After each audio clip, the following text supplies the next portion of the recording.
Welcome back. Talk about fat cats. A new study revealing over $1.3 billion in American taxpayer dollars have been funneled to China and Russia through, quote, pointless projects over the last 5 years, including putting cats on treadmills. Texas Congresswoman Beth Van Duyne joins us now. Congresswoman, it's great to see you. And when I first saw this headline, I literally thought it was a joke, but it's actually not.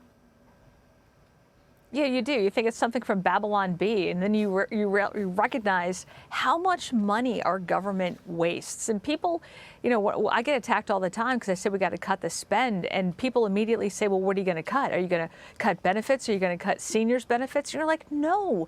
Do you have any idea how much waste is in the federal government? I'm so glad that Senator Ernst is actually pursuing this. We are pursuing that in the House as well, looking at waste, fraud, and abuse. I know I sit on the Ways and Means Committee, and we're actually reaching out to federal employees who see that to call us. If you go to waysandmeans.house.gov, there's actually a number for federal employees to call. But we have got to get down to the root cause of all of this waste, and just we need a lot more oversight. Congresswoman, National Security Council spokesman John Kirby asked about the Biden family's alleged business dealings and whether the president is corrupt. Here's how he responded to that question. The president has spoken to this. The president has spoken to this. And there's nothing to these claims. And as for the whistleblower issue that you talked about and the document, I believe the FBI has spoken to that, and you're going to have to go to them on that. So it feels like there's been endless foot dragging from the FBI, IRS on these investigations. How do you make these agencies do what they're supposed to do, which is answer questions that Congress legitimately asks of them?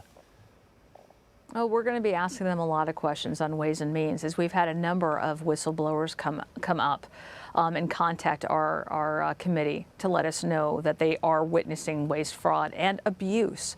They are seeing that their agencies are being used to being weaponized against American citizens based on, political ideology.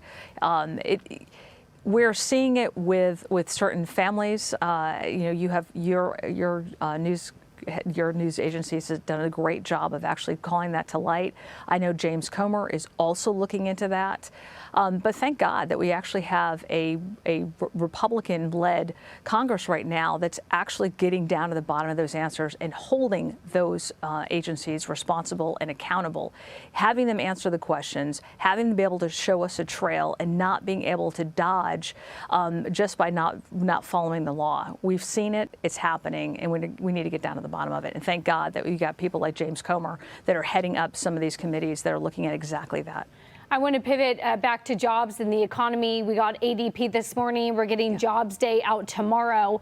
Interesting, tomorrow we're still expecting about 190,000 jobs to be added in May. But the ADP report this morning had an interesting statistic. All of the hiring in the private sector came from small and medium-sized businesses. It was actually the large employers, those with more than 500 or more employees, that actually lost 100,000 jobs. It feels like there is some optimism within that small and medium-sized business community. Are you hearing similar stories or not?